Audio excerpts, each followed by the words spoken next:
I want to class this up, if you don't mind, brother. I want to class this up with Brittany Packnett Cunningham, MSNBC contributor. I am such a fan. I'm going to try not to fanboy out right now. She's going to take us to school and to church at the same time. She is a spitter of truth. So help her God. She tells the truth, the whole truth, nothing but the truth all the time. It's so good to have you. Thank you for joining us on the show, Brittany. I don't know if you got a chance to hear much of our exchange about this bogus 1776 commission. Give us your thoughts. I mean, first of all, I'm glad to be here, and happy National Black Voter Day to you. That's why I'm wearing my Shirley Chisholm sweatshirt right now, to honor this historic day as we try to make sure that all Black folks are maintaining and protecting our power at the ballot box. Because let's be clear, we are dealing with someone who is deeply intimidated by Black folks and by the truth. That is why he's so obsessed with Obama when the only scandal he had was a tan suit.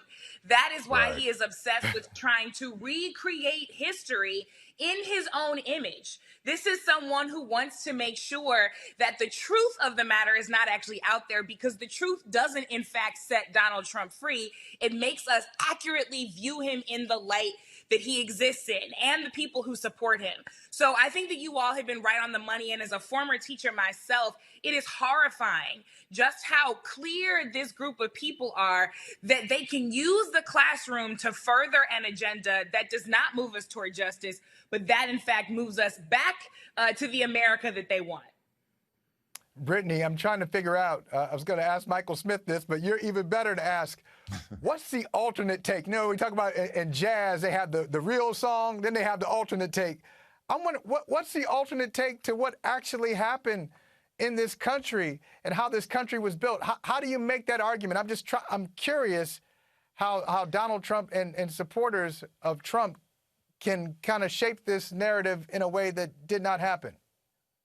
You make that argument when it protects your bottom line and your way of life. Let's be clear, this is not a new argument. If you ask educators on through the years, they will tell you that the truth has not been taught in textbooks very often. When you have people erasing the truth of history, erasing what happened to indigenous people, erasing women throughout history, erasing women of color throughout history, this actually fits the pattern of what American history has been in terms of how we have the conversation.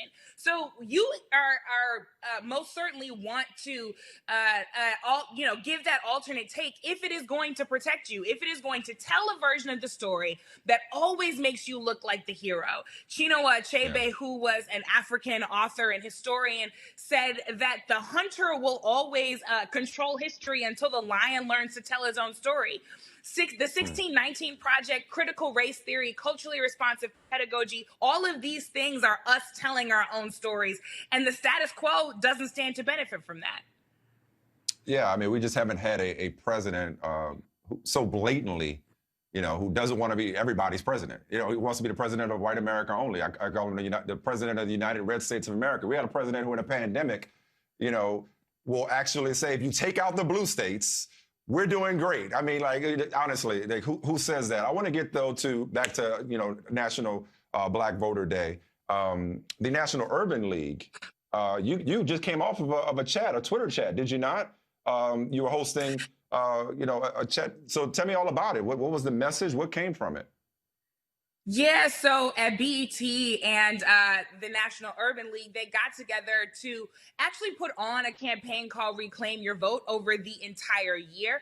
I've been blessed to be able to kind of consult on this campaign. And together we came up with National Black Voter Day because we wanted to do two things. We wanted to engage and galvanize and mobilize Black folks and remind us that we have so much power at the ballot box and can really change the course of history if we put our mind to it, but also to demystify this process. Voting while Black is already incredibly complicated. Voting during a pandemic is even more complicated. And then when we look at voter suppression tactics, the attacks on the U.S. Postal Service, and so much more. We want to make sure that our people are going to the ballot box or the drop box or wherever they're going to make their voice heard, armed with every bit of information they need. So if you go to reclaimyour.vote, you can find information from how to get an absentee ballot, to how to register, to how to check your registration. That is so important. You can ask the folks in Georgia about that. And also folks who are returning citizens, making sure that they have the information they need, because many folks who were formerly incarcerated actually do have the ability to vote, but are afraid to ask or don't know who to ask to find out exactly how they do that. So you can go to reclaimyour.vote right now and find out all of the information you need, because I recognize that if our votes were not powerful, then people would not be working so hard to take it away. And that's why we need to reclaim our voice and reclaim our vote. Brittany, I've heard you say before that, you know, activism is something that you just always did and always wanted to do.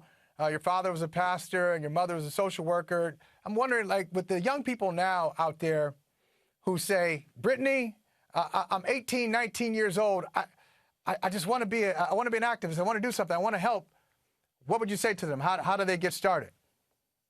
I tell them to start right where they are. Look, I got my start in activism when I was very young, walking around the mall with my dad and wondering why there were no Black Santa Clauses. I was still in elementary school, and we got my cousins and his church members together, wrote those signs. He contacted the folks in charge. We marched right around that mall. We made the news. We got the attention and did the organizing that we needed to do, and we got Black Santas. That may seem like a minor thing, but what it told me at a very early age was that if I could see something wrong, I had the power and the ability not just to say something about it, but to do something about it and to help recreate the world that I deserve to live in. And that is precisely what everyone needs to do. If you are 18, 68, 108, it's never too early or too late to start right where you are, focused on the issues that are happening in your own community. You don't have to stand outside with a sign to be an activist. All you need to do is make sure that you are telling the truth out loud and in public wherever it needs to be told. Hey, Brittany, I'd like to go back to the election for a second and go back to those words, engaging and galvanizing the voters. Something that worried me that I read this week is Democrats wondering if the Biden campaign needs to kick it into high gear more, especially in battleground and swing states, worried that, yes, he's trying to run a responsible campaign in terms of, rallies or, his visits in his travel or what have you, given that we're in a pandemic, but wondering whether or not there's enough boots on the ground to excite voters beyond a lot of the virtual engagement, more in-person outreach. And so a lot of Democrats feel like, hey, don't slip. Your lead in these polls isn't as big as it once was.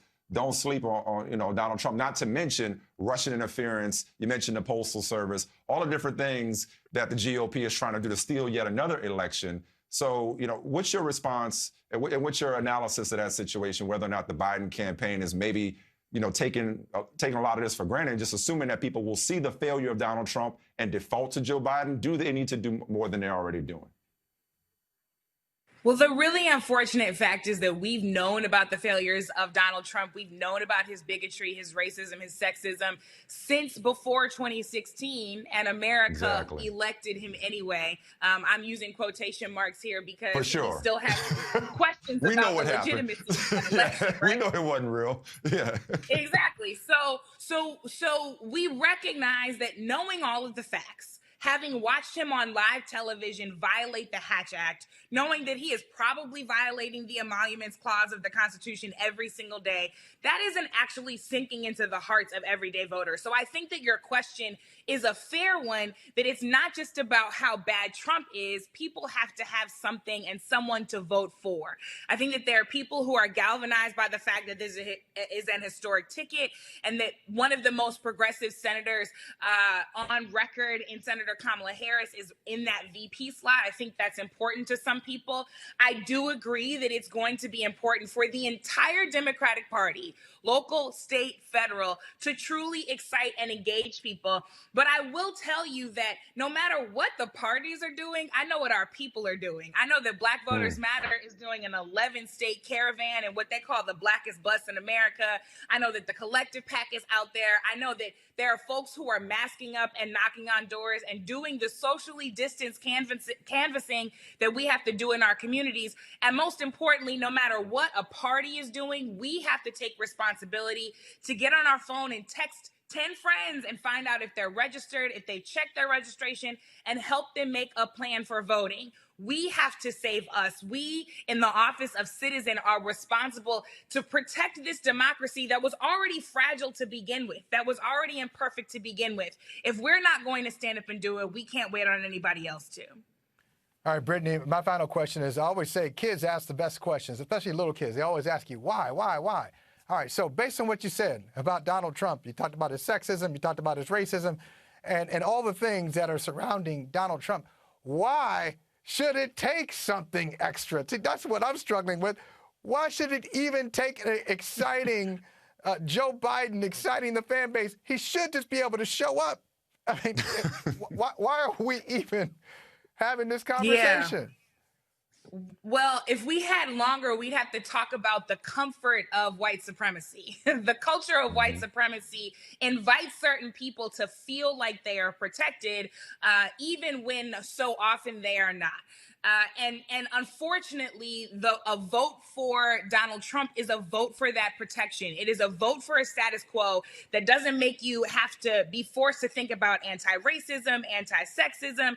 It doesn't force you to face your own transphobia or homophobia or Islamophobia or anti-Semitism. There are a lot of people who would much rather stay comfortable in the country that they think they once knew than actually shift and move in a direction that is equitable and just for all of us. It shouldn't take all that, but we're still here in the middle of a white supremacist culture, and that means that it is unfortunately is going to take all of that, and we can't stop fighting until it's done. I can listen to you talk all day. In fact, I do. Whenever you're on the TV, I stop and I listen. You're one of my heroes. Thank you so much for the work you're doing. Thanks for taking your time. We've taken up enough of it. Told you I was gonna fanboy out. I mean, you're incredible. You did it. Thank you did so it. much You fanboyed out. But I told you. Like, y'all. listen. Thanks for everything you're doing in these important conversations. Thank you.